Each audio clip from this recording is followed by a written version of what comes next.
10th episode of the Nicole Pearson Show. I am extremely excited, as always, to have our next guest on. I hopefully you guys have been looking at my Instagram stories and posts that I have been sharing already of Dr. Josef Witt-Doerring. He's an incredible doctor that we have been following for quite some time. I know Facts, Law, Truth, Justice, and our work, then you know that we have been questioning the mainstream narrative, the government for several years now, and that's exactly how we stumbled upon his work. Dr. Witt-Doerring is a board-certified psychiatrist. He runs a private practice, that specializes in helping patients safely discontinue psychiatric medications. I'm going to bring him on and allow him to introduce himself and explain exactly how he got there, because his story is so interesting. So actually, without further ado, let's welcome him to the show. Dr. Witt-Doerring, welcome, and thank you for joining us today. Hi, Nicole. Thank you so much for having me. It's a pleasure to be here, and I'm always excited to meet with people who are interested in what I'm doing and to share the message. So, I'm going to say I didn't know this was live, and this was no shortcoming of yours. It was just me being really busy, but I like live, so this is going to be exciting. Good. I think it's a little bit more dynamic. It brings people in. A lot of people are really excited to hear about what you have to say. I don't know if you've been following what's going on in California, but we have so much going on in the courts of law and up at the California Capitol, the legislature. I mean, I'm sure, you now live in the United States. You have been following, I'm sure, what's going on with just the medical industrial complex, healthcare with our children. And so a lot of people are interested in what you have to say. And so they were like, let's do it live. And we also get live questions. So no pressure, but I just think it's a very dynamic way to have guests and hear your story. So thank you for being here. I hope that you are ready to share with everybody what you've been doing and just what your impression is of what's going on. Let's go. Yeah, this is great. Real life, no edits. No edits. So let's start. How did I get into this? I guess, I came into psychiatry with preconceived notions that we would mostly be helping people by understanding human psychology, the stresses in their life. And I'd be like a quarterback working with different mental health care professionals, helping them really fix the core of their issues, whether it was relational, social, and, would be using all these resources. Maybe, just maybe sometimes we would be using medications judiciously, carefully, in the right circumstances. And so that was my mindset when I came in. And that was not what I saw. And so early on in my training, I realized we were not helping people in a way that intuitively made sense to me. Instead of really actually getting to know people and talking to them, doctors had been constrained into these short visits by commercial forces, whether, that kind of required us to see a lot of people in a short period of time. And because of these short visits, we really weren't getting to know our patients. We really didn't understand their problems that were causing anxiety and depression. We were simply doing checklists a lot of the times to see what symptoms they had. And then we were using these checklists to prescribe medications like an algorithm. All of this was dressed up in a lot of science and FDA approvals that made the whole exercise seem very rational and scientific.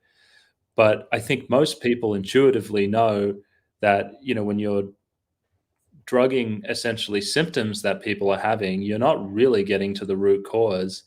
And when these medications, which we say are safe and effective, when we use them, I think we forget that they're safe and effective for the 3 months they were studied by FDA to get approval. They say safe and effective. They don't say safe and effective for the 3 months. And these drugs are used for years. Most people take antidepressants for a median of 2 years. And so who knows what's happening long term, but me and most other doctors, if they have their eyes open, will tell you that you don't just put someone on one of these medications and they get better. I mean, they become tolerant to the meds wear off. Some of them have side effects. Some people get worse.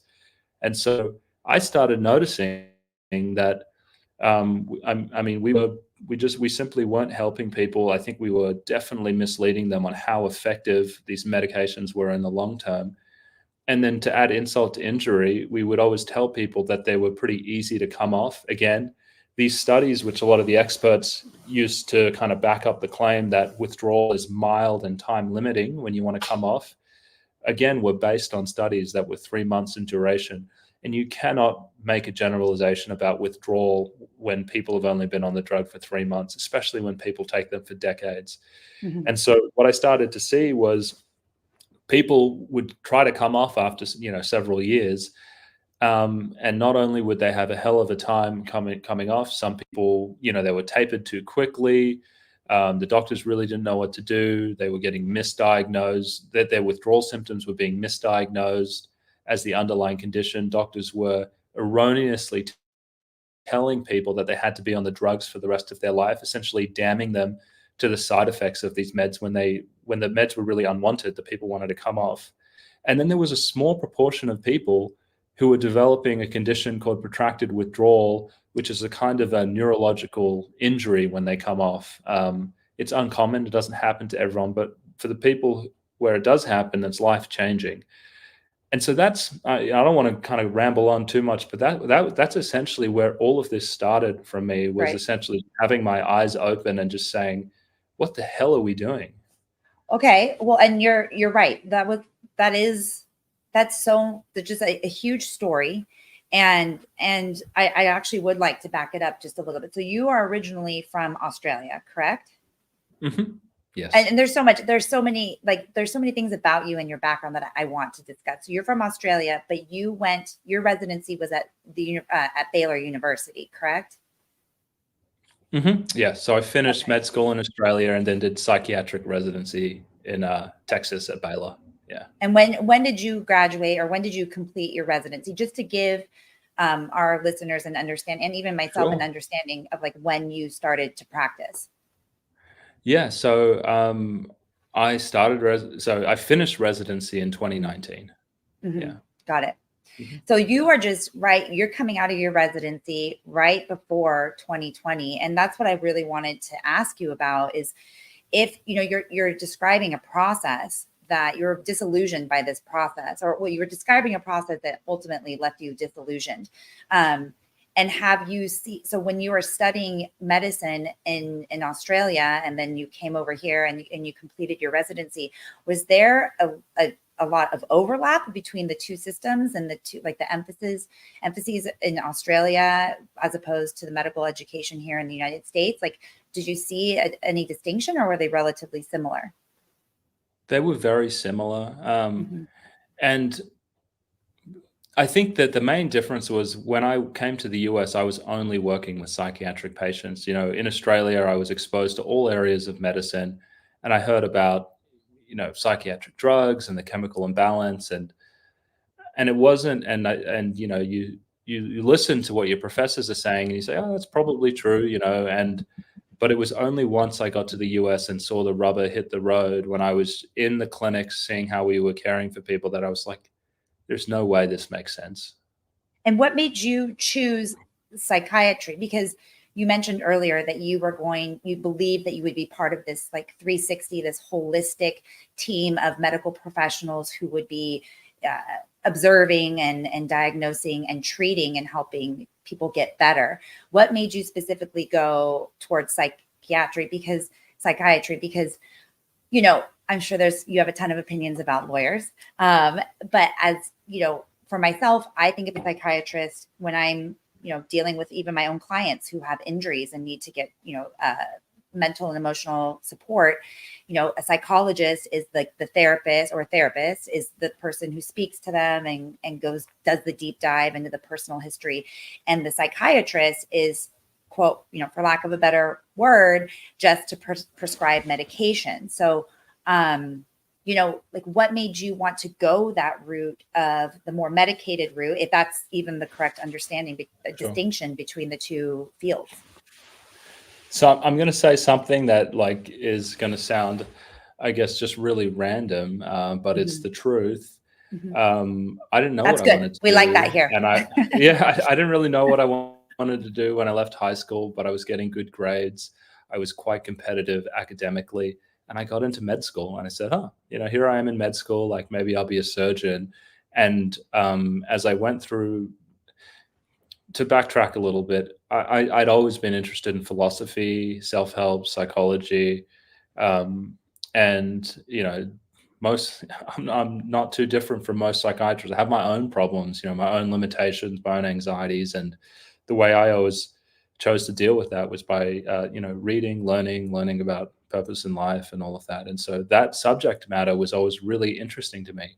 And so I found myself in medical school kind of juggling what I was going to do. And I said, well, maybe in psychiatry, I'll be able to merge my interest in, human psychology, what it means to thrive with my passion in medicine. And so, yeah, maybe it would have made sense for me to go straight into psychology if I had that insight at the time. But there I was in medical school, kind of just sort of going through life, and I'm like, this is the right time for me to go into psychiatry.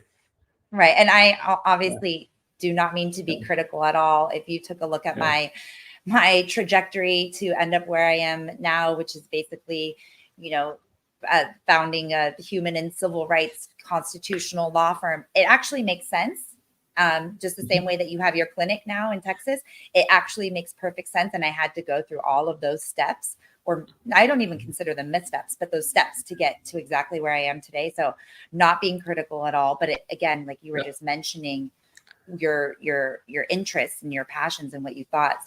So then you get into psychiatry. So you come here to the United States to complete your residency. And as like you said, you saw the rubber hit the pavement, and you saw how patients were actually treated. Is this in residency, or when you leave, where did you start to see, like, this isn't exactly what I thought it was going to be? And what did you do about that? Yeah, like almost straight away, I started to. So it was really seeing it in residency, just how we were treating people. And what did I do about it? Well, I asked lots of questions, and that did not make me a very popular student. I got in trouble in my residency. I was kind of labeled in many ways as maybe not a team player, a difficult resident to work with. And I felt that. So I had the same. No, I didn't mean to interrupt you. I had the same thing. I had the same thing in law school, the same thing. And that's why I really was excited to have you on, because I don't know where we're going to take this interview, but I feel like, my work it marries the law, and we work a lot with, like I said, what I believe to be the medical industrial complex, and these institutions that I think were originally designed or had, good intentions, and how they've been basically bastardized to make people sick and to control them, just like very high level. So, I think and then when you try and vindicate those individuals who have been taken advantage of or misled or injured, now we have the legal system that is not the same legal system that I went into, and what I thought I was going to be able to do with my law degree. So it's really interesting, and we're relatively the same, kind of the same age, to see that both of our professions kind of have the same, just the same. I don't know how to not demise, because they're still there, but just the same, again, disillusionment for both of us. So it's very interesting, and probably why I was so attracted to your work. So sorry. So keep going. So you're in residency, you're a troublemaker, you're getting in trouble for asking questions, but you successfully completed your residency, and you went directly to the FDA, correct? Is that? Yeah. I did, because so I was in residency with my wife, who was on the same wavelength as me, and I probably wouldn't have made it if it wasn't for her telling me to shut up. And she's just like, you simply need to get through this, because I guess I'm not a very corporate creature. I had to learn eventually, but yeah, you go into medicine and you go into law and you're interested in the truth. And I guess I was interested in things making sense. And when things didn't make sense, I would ask questions. And naively at the time thinking, oh yeah, it's good to ask questions. You're here to learn. You're meant to be questioning why we're doing things. But, being, and I've figured this out now because I ended up working in a lot of corporations like the FDA, which I'll go into, that I mean, a lot of these institutions, whether it's medicine, whether it's the FDA, whether it's the pharmaceutical industry, all of these places where I've been, some truth oftentimes is not the primary principle. It's a very social place. It's about relationships. It's about how you make other people feel. And when you start questioning things, it may be challenge the status of some people. It may make them feel bad. It may make them say, oh, you're trying to say this person, or I'm doing something wrong, and they absolutely hate that. So I eventually needed to learn that, okay, this is not really a place that's that interested in truth. This is a place where they're trying to see who can play nice in the sandbox and just kind of keep the status quo going. And we're all here to kind of do a job. We'll play within these lines, and we'll leave at the end of the day, even if the patients aren't really benefiting. We're just kind of going with the flow. And so, there's a kind of a, it's bad to say this, but I went along with that because I was just like, I saw the writing on the wall and I needed to survive. And so I'm just kind of practicing like everyone else, just going, what are we doing here? And thankfully I had some professors who I could talk to and say, I'm really worried with the overprescribing and the side effects. And they let me do research. So I was doing drug research with them. I was publishing textbook chapters and articles, and someone introduced me to people at the FDA and in the pharmaceutical industry. And then actually after residency, I went to the pharmaceutical industry first, to Janssen, who's the pharmaceutical arm of Johnson & Johnson. And I did drug development with them. And after that, I went to FDA in the division of psychiatry. And really the kind of the overarching umbrella between this going into the pharmaceutical industry and the FDA was a desire to know, well, how does industry investigate the problems with the drugs, and how do they communicate that to physicians to look after patients? And then how does FDA regulate, and how does FDA watch the pharmaceutical industry and keep them accountable? Because those were things that I couldn't really make sense of at the time in residency, because you see something happening and you're just like, this is wrong what we're doing. And then it's like, how could this be possible? And so I'm just like, well, I guess I'm going to go there and see what's happening on the inside of these places. And that took me there. I love it. And so what did you find? Yeah. What I found was just like, I think there's this book by about one of these old these war criminals from Nazi Germany, and it's called The Banality of Evil, where they talk about just how terrible things can happen in just like the most simple and uninteresting ways. And that's really what, unfortunately, I saw in these places, because everyone knows someone in the pharmaceutical industry in the US, probably a cousin or a sister or a brother. I mean, it's a big part of GDP. People work there. So these people aren't evil. But when I was in there, there are so many it's just a tremendous amount of pressure to interpret things in a way that's favorable to the company. I mean, at the end of the day, things are, they're there to make money. And so when I was in the pharmaceutical industry, I was a drug safety physician. And so I'd be looking into all of the side effects, and we'd have to write reports on what was happening. And we'd say, this is really important. Physicians are going to want to know this stuff. And we would just have like the chief medical officer come in and just say, well, I think we're going to get people too worried if we publish a paper about this. So, we're not going to do that. So that there are all of these pressures to only talk about the benefits of the drug and minimize the harms. So that was one thing that I saw in industry. And then going over to the FDA is so complicated, right? Because, there is this I mean, there are forces, and you may be Can interested I in this stop as, you really? I yeah. am. Are you uncomfortable talking about this? Like, is there anything that you're sharing with us right now? Is there anything that I don't want to make you, I understand that there are a lot of big powers at play. So I don't want to put you in any uncomfortable situation, but this is exactly what my work involves. We do more with vaccines, and I came into this arena because of the COVID-19 of the pandemic, and because of the vaccine mandates, and then have really focused on California, the childhood vaccination schedule, and the NCIP. I mean, everything. So I'm very familiar with what I think you are about to discuss again, which is why I was attracted to your work. But I don't want to put you in an unsafe situation for yourself personally or professionally.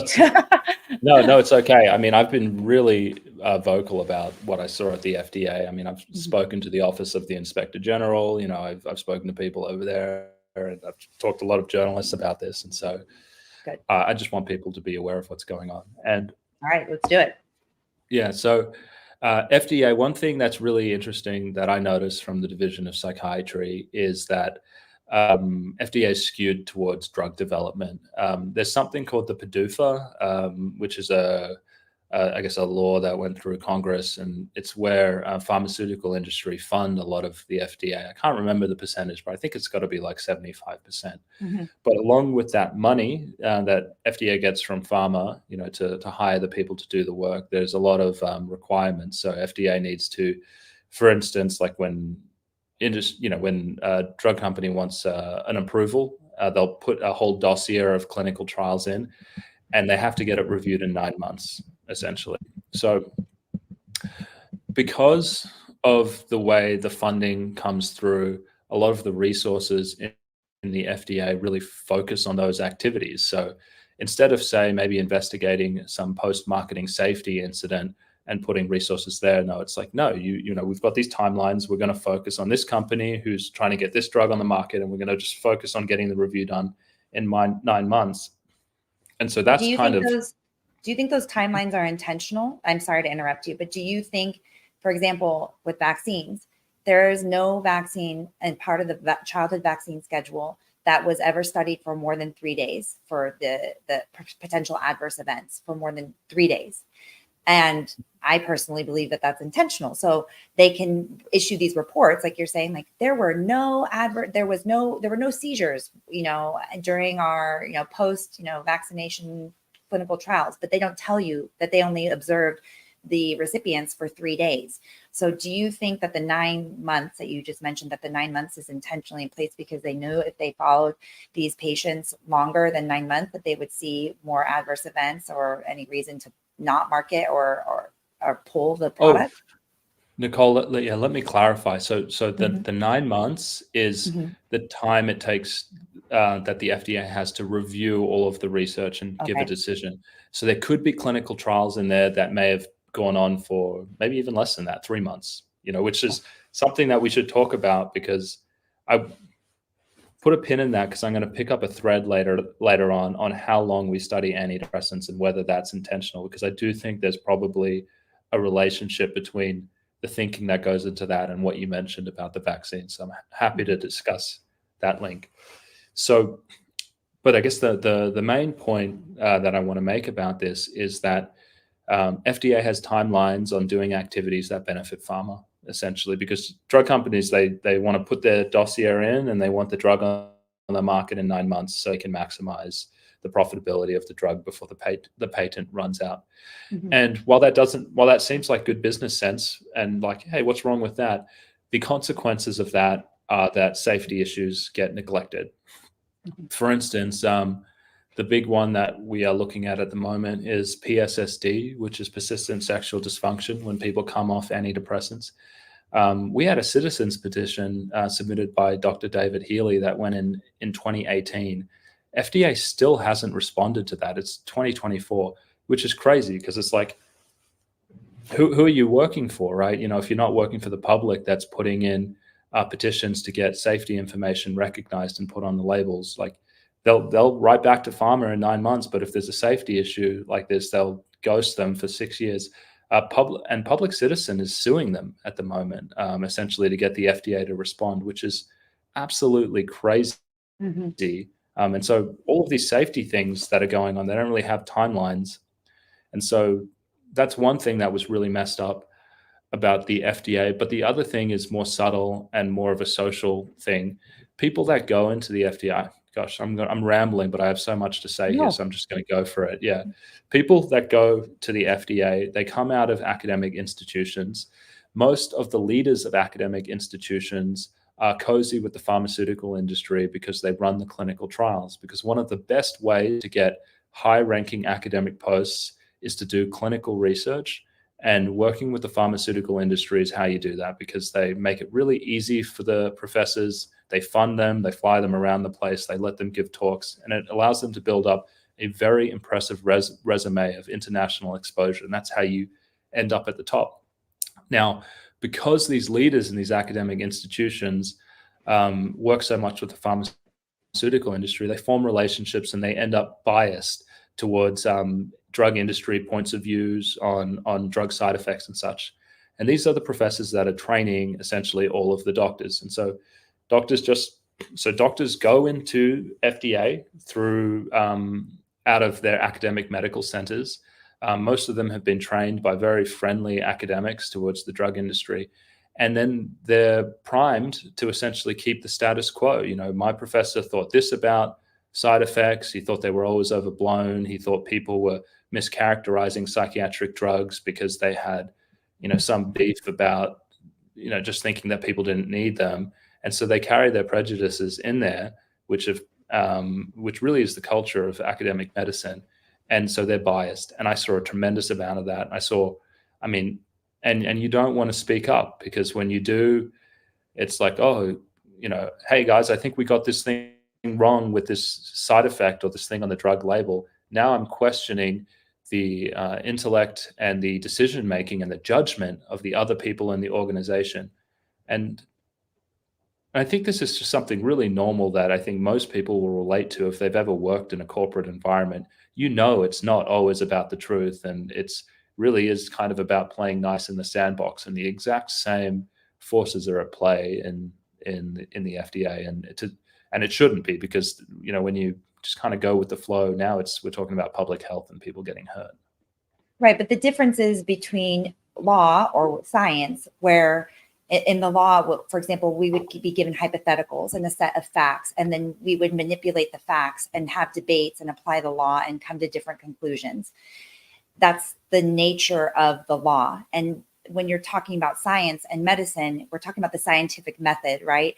The purpose of it, my understanding is that's the point, right? You're supposed to have rigorous debate. And that's the quickest way to find the best solution to the problem, especially a new issue, for example, like a novel virus, for example, when no one knows, no one's seen it before. The best way to find what the appropriate response is by sharing information, sharing trial and error. So I understand what you're saying. Like if I sold, ink cartridges for printers, I get that corporate narrative, and I get that you're working in a corporation, but it's still very troubling when you're dealing in these types in these fields, science, law, medicine. This is exactly the type of discussion. These are the critical thinkers who challenge the narrative, are looking out in the best interests of their patients or their clients. Those are the ones that should actually be excelling and be rising to the top, not in a normal, in a pre whatever society used to be like that. Those are the types of individuals that you wanted to rise to the top, because those were the thought leaders who would be innovating and developing in a positive way. So I totally hear what you're saying, but it's very unnerving in our respective professions. It's super unnerving. And I want to link back to something that you brought up before about the duration of clinical trials. Like, for instance, why isn't the FDA making drug companies study psychiatric medications for longer than 3 months? We know these are drugs that people become tolerant to. We know they're drugs that 1 in 8 people take, in the US for several years at a time. And we've there's absolutely no leadership there. And it's not like that's like the cap, because we study statins for high cholesterol. We put people in randomized controlled trials for 3 to 5 years. And so there's no leadership at the FDA saying, hey, guys, we're going to make you guys do a 2-year clinical trial so we can really get to the bottom of what antidepressants are doing long term. And, they don't do it essentially because of precedent. The first antidepressant came through with 3 months, and now I guess that decision, everyone just looks at that decision making and just says, okay, well, we did it that time, we did it that way, and so we're just going to go with that. And we don't want to say that, I guess, the old director of the division who said that was okay had poor judgment, and so they're just going with the flow. I mean, they're not really working with industry in a way that's making drugs safe. I think they're just doing what's easy for them. Well, I feel like that is a very positive and optimistic way of looking at it. Again, coming from what I have learned over the last several years in our fight, I call it a fight in the courts of law, is I feel like, the example of statins speaks for itself. So if there are drugs that they do multi-year clinical trials of, and then there are certain drugs that they simply refuse or don't suggest that maybe we should extend the trial periods, even just 1 year, even just 9 months. To me, it seems intentional, especially when I see, as a lawyer, the laws that are in place to just minimize liability to pharmaceutical companies and manufacturers and administrators and distributors. To me, from my cynical legal perspective, when you put all the pieces together, it seems much more intentional and calculated to avoid liability, which we've seen consistently since basically the mid-'80s. I think you're onto something. It definitely is intentional from the part of the pharmaceutical industry. Their job, especially leadership, is, hey, just get the drug on the market. And if FDA says do this trial longer, they'll get their lawyers to say, hey, but you just didn't make so-and-so do it longer. So why are you going to make us do it? And yeah, we know so little about what antidepressants do. Everyone's always saying, hey, they're the most studied drugs of all time, but we've essentially run the exact same clinical trial thousands of times, right, the same 3-month thing, rather than doing multi-year or better studies. And yeah, that is intentional. They just want to walk a well-trod path to getting onto the market, and then they want to crank up the marketing and sell it as much as they can. And why is the focus on getting the drugs to market and not getting people healthy? And I was really I've seen several of your Instagram reels where you're talking about getting to the root cause of the problem, not just putting a Band-Aid over it with the medications. I saw your interview of I don't know if he was a patient or just someone that came out and spoke about Matt, who spoke about his experience on psychiatric drugs. And that basically what the drugs did was bottle up everything that he was first seeing the physician for, and then blocked it for like several years. And then once he finally got off the drugs, he had to deal with 7 years of this emotional, I guess, trauma, for lack of a better word, that he never dealt with. Why are we medicating instead of just making people healthy so that they don't need the medications? Where is that coming from? Yeah, the thing is that, my perspective on it is also, it's pretty cynical. You can't, it's really difficult to scale mental health. People can be anxious and depressed because of the simplest things, oh, I'm socially isolated. I have no purpose in my life. I hate my job. Maybe I've had some trauma and I struggle to maintain relationships because I'm a glass half empty person who kind of perceives other people's behavior in a negative light, and that leads to things. These issues that lead to poor relationships, difficulty finding purpose, and sometimes even poor health and poverty. These are the things that make people upset, but there's no quick fix for them. These are the hardest things to fix for someone. But if you can spin a narrative that those problems, those universal life problems that make everyone unhappy, is due to a chemical problem, and there is a pill, you can scale that pill. I mean, and so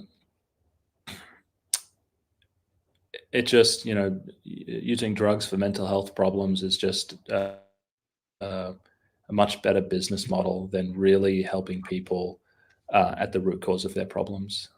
Well, and people, it's a lot of work. It's a lot of work to be honest about your life choices and even just what you put into your body, what you eat, how you sleep, if you do drugs, if you drink alcohol, if you do exercise, you don't do exercise.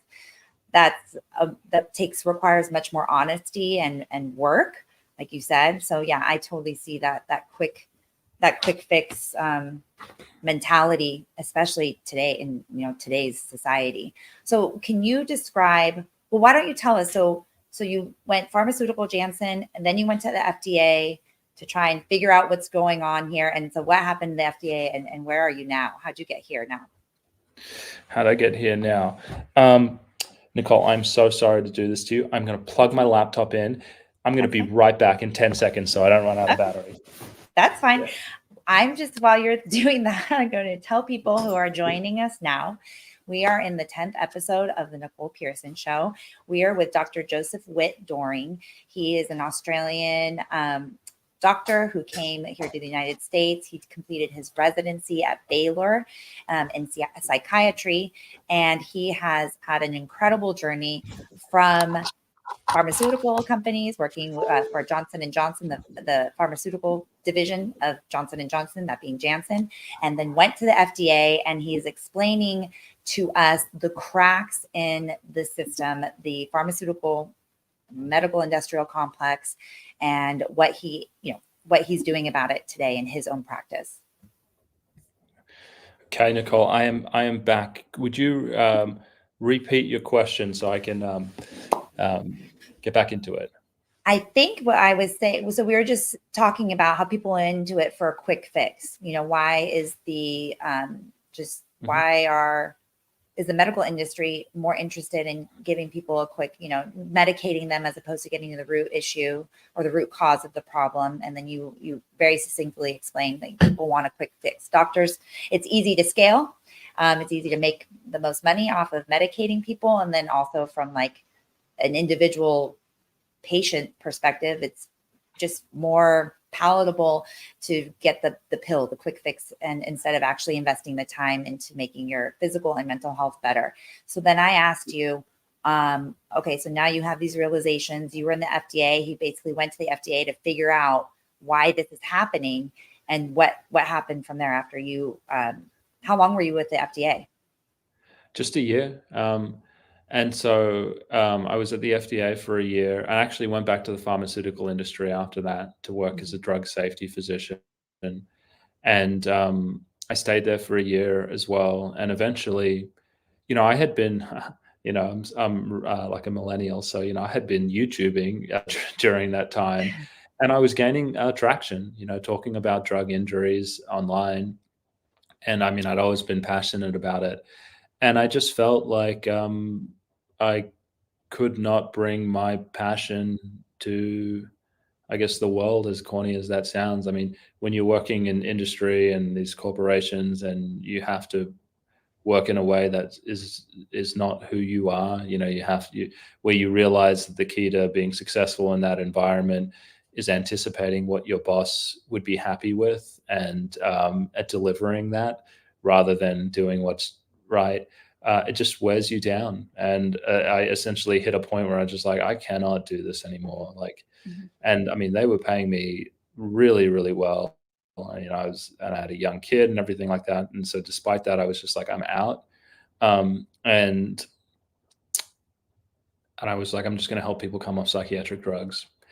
And that's what I'm going to do. And I've just been kind of plugging away at that since. And it's been slow going, but thankfully we are at a place where I can support my family now and actually wake up every day and do something that I genuinely believe, and I can say things I genuinely believe about the medications, and just trying to move into a place where I don't have to kind of put a bottle on what I'm seeing.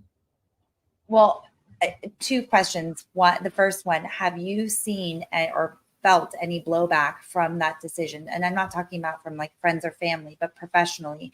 Has anybody come after you for speaking up and for helping people get off of the drugs that you tried to safely help develop? Not really, actually. I mean, the people who know me personally reach out Mhm. to me and they go, "Hey, I really like your message." And so I have, people read my articles and they say, "Hey, I saw you on National Geographic and good for you." But the only place I really get a lot of haters is Twitter. But these aren't people I know. This is just me, like, tweeting into the ether and Yeah. and people freaking out. So yeah, I just just got into Twitter, and it's a very interesting yeah, place to be, but it's also very liberating to just be like tweet and then you just send it out and then I just like run away. I don't even look at it again. yeah. And well, can you tell people about your clinic and what do you see patients in person and then also offer remote services? What are you guys doing over there? Yeah, so we work in, I think it's like currently like 14 states in the US. I mean, it's all on our website, taperclinic.com, TAPER Mhm. clinic.com.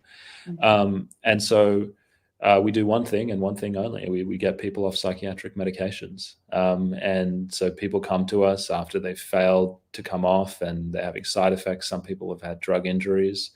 And we do these slow outpatient tapers in the comfort of people's homes. We do it all virtually, um, and our goal is to get 300 people off their meds each year. For people who want to come off. Yeah.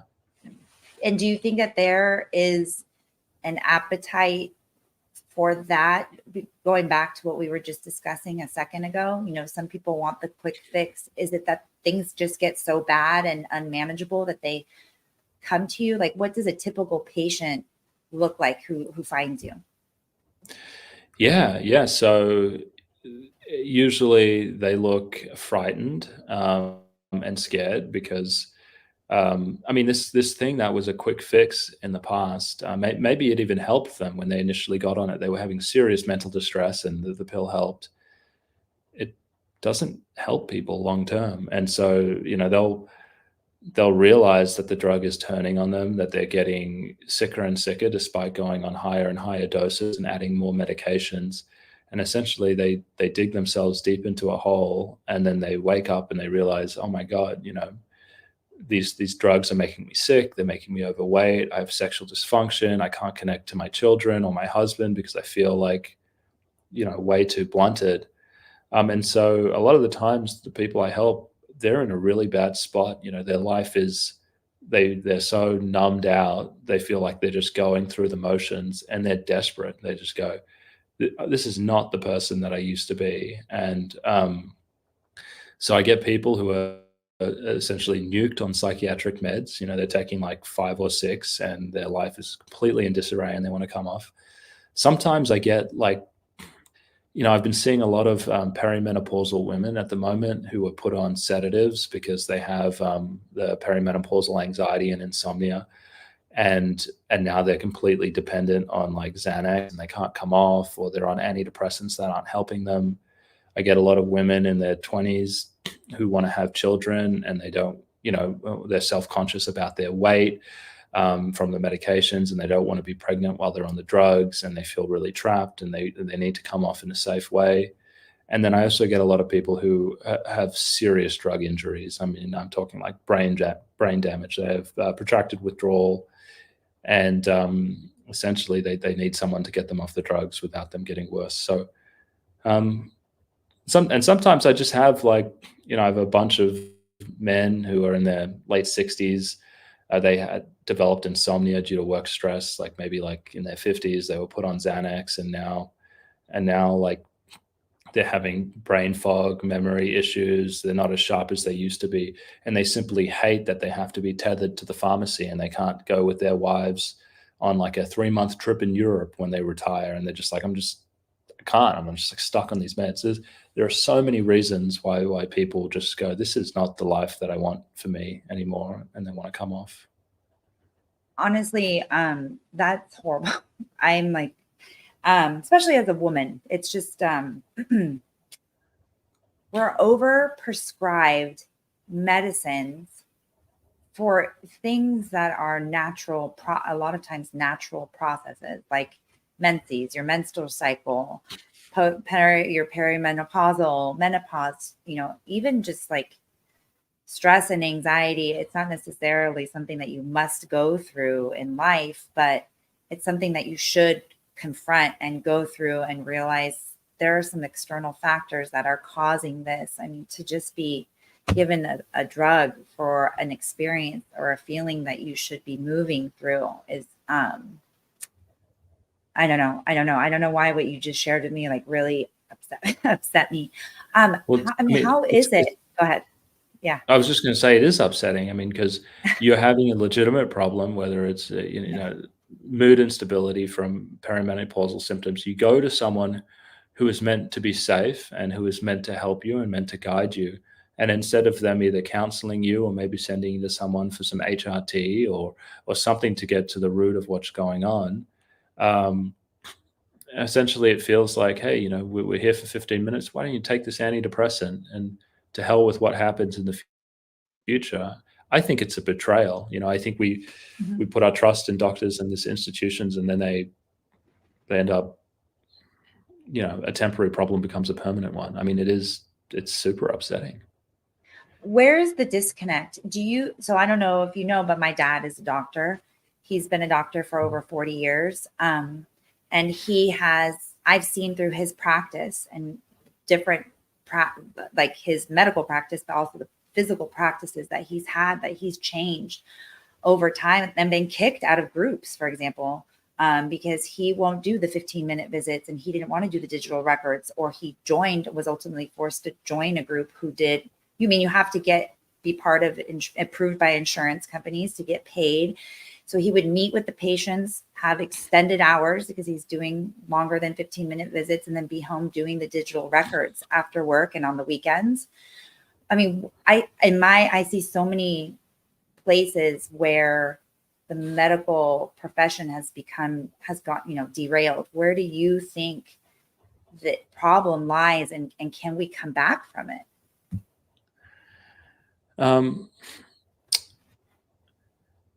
Yeah, I mean, I think one of the major things that's happening to the medical profession is that we get paid per encounter, and you get incentivized to see more people in shorter periods of time. And so that's like, we're essentially asking doctors, hey, do you want your bonus this year? Because if you want your bonus this year, you need to see this many people.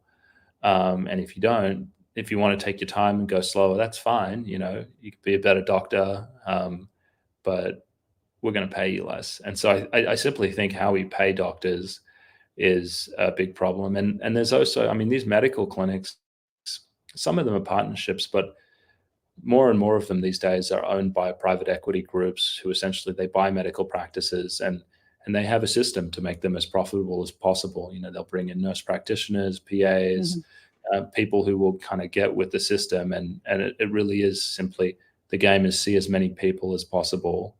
And that's just not, that doesn't help people. And so that's the main thing. I think, yeah, it comes down to money. The doctors, they have bills to pay. And so it's a financial incentive to just just really see people in these quick visits. Are you concerned about the future of, or the quality of healthcare in the United States because of what you've seen in your studies and your work? Yeah, absolutely. I mean, I wouldn't go to any doctor for anything that had to do with chronic disease management, whether it was diabetes, high blood pressure, weight, things like that. I've completely lost confidence in them.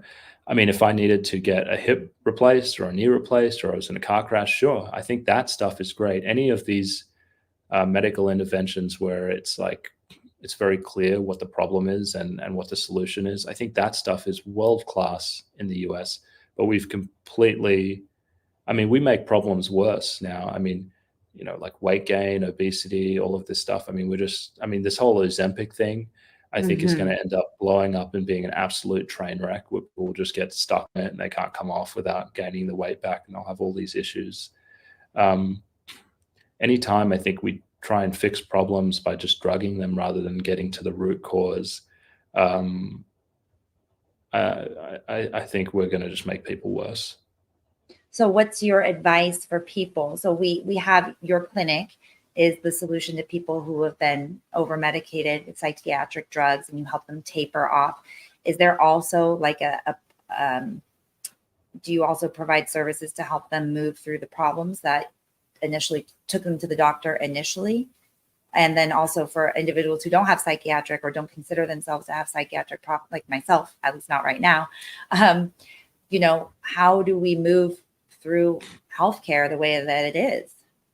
How do we keep ourselves healthy? So those are two questions. Sorry. Yeah.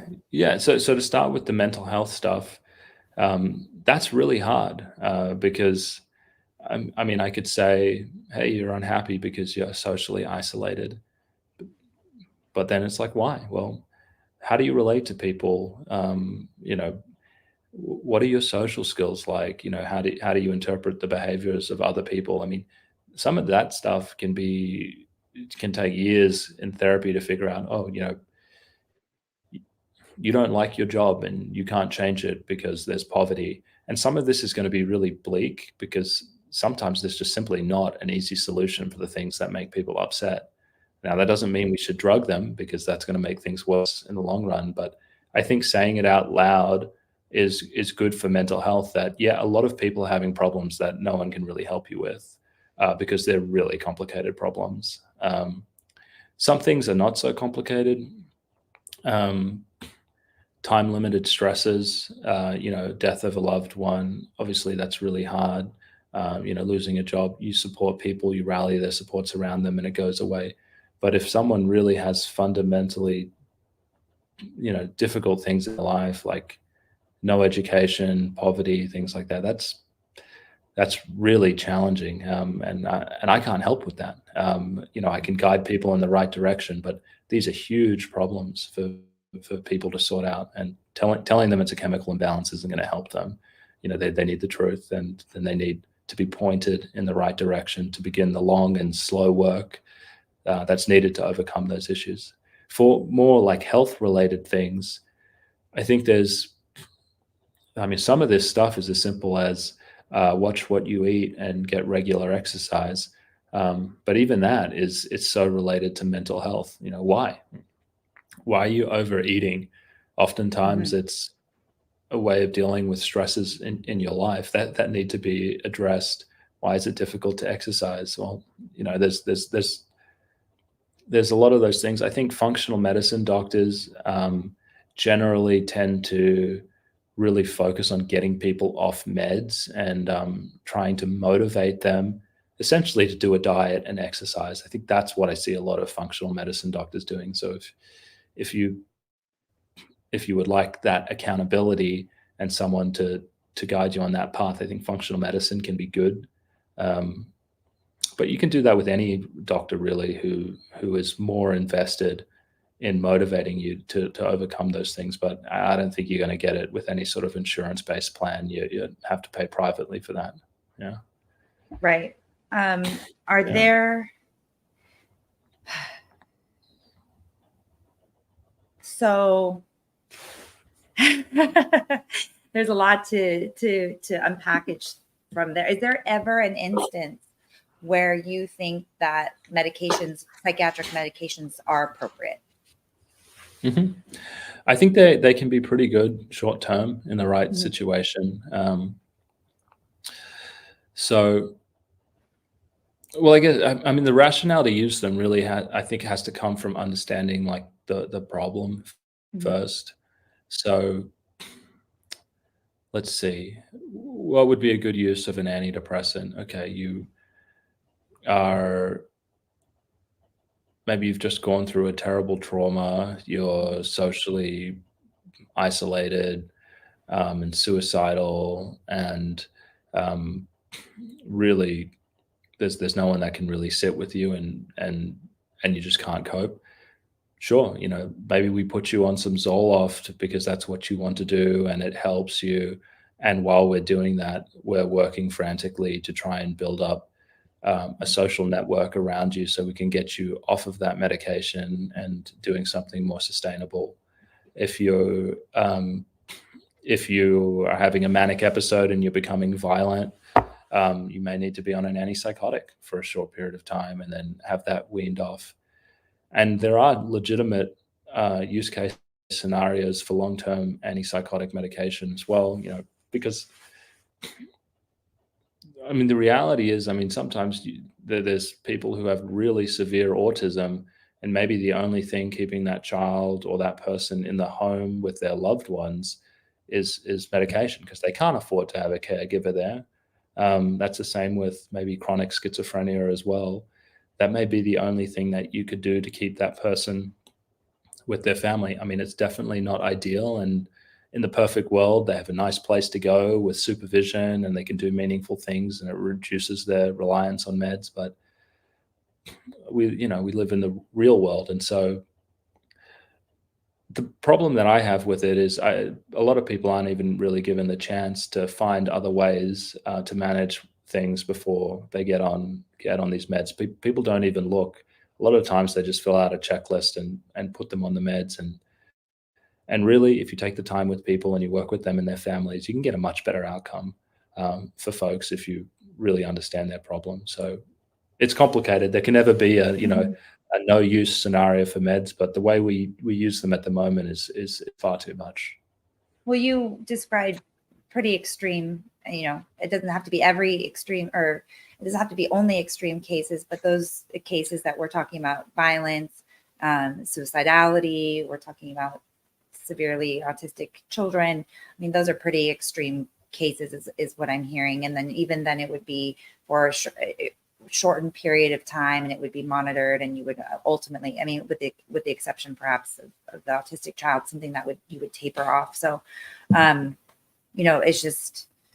it's very telling. I know that earlier we mentioned, people are looking for quick fixes. Do you think it's also like an issue of information? I mean, the United States is the only country that advertises pharmaceuticals. Do you think that it's that people don't know that there are alternatives, while at the same time being bombarded with advertisements of how amazing this pharmaceutical drug is, even though it'll make you diarrhea for 6 months straight and lose your sexual capabilities? I mean, is there another way that we can help people become more informed and make better, healthier decisions for themselves and their loved ones? Yeah, you touched on something that's kind of interesting, because a lot of people, they want to be on these medications. And I think taking antidepressants in many ways isn't just a scientific thing. I feel like it's also become a very politicized thing. And in a purposeful way as well. There's a lot of books out there and folks who have talked about how the pharmaceutical industry uses almost these patient organizations like NAMI, National Alliance of Mental Illness, Depression Bipolar Support Alliance groups, and so the drug companies give them money. They generally have more biological perspectives on mental illness. And so what happens when you fund these groups is, they talk to radio stations, they talk about, and they have kind of these lines, which we hear again and again, which is mental health is undertreated, mental health is stigmatized, antidepressants, they're really helpful, they're saving lives, even though they don't really save lives. So there's no evidence that they save lives. In fact, they increase the rate of suicidality for some populations. And then I also think that we see it in the media a lot. It's so brave to take antidepressants. And a lot of this, I think, is very curated, actually. The reason that we hear so many positive things about antidepressants from the drug companies, I think, is also from politicians who want to appear to be friendly to this. Well, they want to appear to be empathetic to people suffering, but I think without realizing that the drugs actually aren't really that helpful. And so, I mean, we're in a place right now where when I go on TikTok, it's like, if I get stuck in a hole there, I see so many people just like, I'm taking this med and I'm taking this one and this is for this and this is for that. And people really identify. And sometimes I also think people identify with having a mental illness and almost this like see it as, this is the reason for all of my problems. And, and it's something to be celebrated. And so, yeah, I think there's some really harmful messaging out there about mental illness and how useful the drugs are. I think it's very unbalanced, and I think we only hear positive things and we don't hear important things. For instance, PSSD. The fact that some people on antidepressants never regain their sexual functioning afterwards, and so that's kind of a roundabout answer. But yeah, I think there's a lot of really bad messaging about these drugs that drive people to use. And I was, you mentioned the politicians. I mean, I'm hearing this alliance between pharmaceutical companies, the Food and Drug Administration that authorizes them or approves these medications. I mean, there just seems to be a lot, these politicians that are passing legislation or endorsing or supporting. I mean, if you look at donations, I know you're again trying to say, they want to support these communities, which I'm sure that they do, but they also get donations from these corporations. I mean, we saw Pfizer donations and we saw Johnson and Johnson donations and Moderna donations and politicians refusing to prosecute certain crimes against certain pharmaceutical companies. And later down the line, you're seeing that they're getting campaign contributions. So there is a lot of, and those are the individuals who are supposed to be keeping these companies accountable. So there seems to be a lot of conflicts of interest. And I think it's, personally, I think it's outrageous. As a lawyer, I think it's outrageous that these companies are able to advertise that they get celebrities to endorse their products. They don't give you the inserts. They do not give you the full range of adverse effects. And then we insulate them from liability or make it extremely difficult for patients to recover if they are injured. There seem to be a lot of inherent conflicts of interest. Yeah. I like that you mentioned that because I kind of forget that sometimes. But and I have heard that newspapers and news stations will think twice about running stories that are critical of drugs because a lot of the times they're receiving a lot of money to advertise for the drugs on the channel. So they're going to look at that they're going to say, what do I have to lose by airing this? And like you said with the politicians, if I'm not going to be drug friendly, I'm going to risk maybe some of the donations that are coming my way from these groups and these lobbyists. And I don't know, in your experience at the FDA, for example, especially coming out of residency in 2019, basically leading straight into the pandemic, do you have any opinion on vaccines or even specifically the childhood vaccine schedules? I don't really. I mean, the only opinion I have on it is I don't think people should be forced to take them. And I think that is just an absolute disaster. And anecdotally, it's just so unscientific. I mean, I got the shot and man, I feel like I've had COVID like 5 or 6 times and so has everyone else. So I don't really know if it works. It doesn't feel like it does. And I know that it is causing a whole bunch of cardiac problems and neurological problems. And to force someone to have a vaccine that was rushed through that has clear side effects and questionable efficacy, I'm just like, that's terrible. Yeah, well, I mean, essentially, they were forcing people to enroll themselves and their children in the clinical trials of a new technology, right? A new vaccine technology for a new virus that no one had seen before. So you mentioned, the Nazi Germany, the war criminal trials in Nuremberg. I mean, it implicated so many things, so many moral, ethical issues and legal issues, just on so many levels. how can we find, you mentioned functional doctors, as we're trying, now that we kind of understand that this is the playing field, with a lot of inherent conflicts of interest, I try and live a pretty holistic life, healthy lifestyle, eat good, nutritious foods, drink a lot of water. But even that is hard. I mean, you see them, it costs more money to eat food that doesn't have chemicals sprayed on it, as opposed to, non-organic foods. I mean, where do we find providers or that we can trust, people, medical professionals that we can trust, whether in a clinic or at a doctor's office, or maybe online? Maybe there's a community that about that we can tap into. Yeah, so I'm really good with the mental health stuff, and so I would say go to my website taperclinic.com, and if you go to the Contact Us section, I have directories to psychiatrists that are listed on websites that kind of focus on helping people come off medications. And you might not even want to come off meds. You may just want to work with someone who's going to be judicious about prescribing. That's where I would go. So if I had a mental health problem, I would go to that directory on my website and I'd find one of those doctors. Because if they're interested in taking people off meds, you better believe they'd be cautious about putting people on them and managing them carefully.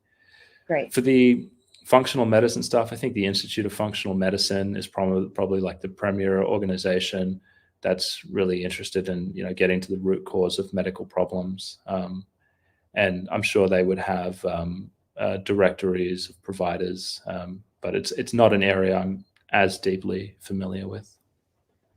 And as we are wrapping up a little bit, or getting close to our time together, the end of our time together, do you think that there is hope for medicine in America, or that we simply have to find alternatives and maybe create like a separate system of trusted professionals that we can, rely on having our best interests at heart?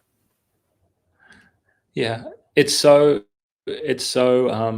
two-sided, right? Because there's some things that happen in medicine that are incredible. I think some of the surgical advances, some of them are life-saving and excellent, the things that really get to the root cause of what's going on.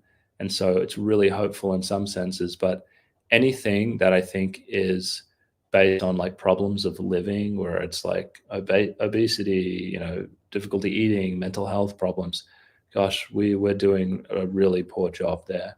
And I think there's tremendous opportunity for people who want to step up and move into those spaces and actually try and rehabilitate people by understanding them and motivating them and helping them. And so I think in those areas, you may be able to find maybe some folks a little bit like me who have decided that they want to take on some of these harder problems and help people fix them. But I don't feel very hopeful for the current medical system all of a sudden finding great ways to help people's mental health or help them lose weight or stop diabetes. I think they're just going to kind of just keep on giving them meds.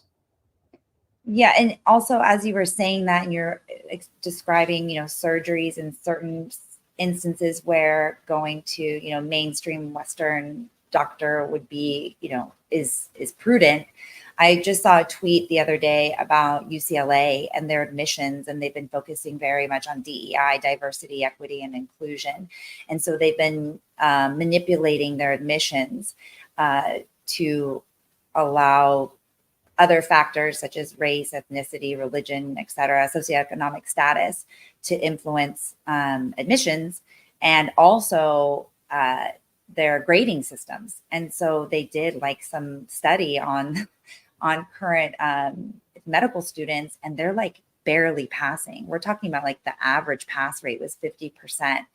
So I'm imagining one of these, and then it kind of dovetailed, and like you said, like you mentioned, a hole on TikTok or Twitter, where I saw a med student, she had her mask on, and she's like, so much to all the haters who told me that I couldn't get into med school with 3 C's, a D, and an F. And I'm like, I don't want that girl performing surgery on me, even if I've been in a life-threatening car accident. So I mean, have you heard about that? Have you heard about that happening or seen it or heard from like maybe people that look up to you that were like, I want to go into med school, but now I don't because of insurance, because of admissions, because of the quality of an education that I'll get, because of the money I might not make when I get out. Like I'm a little bit more worried about it than I was just even a couple months ago.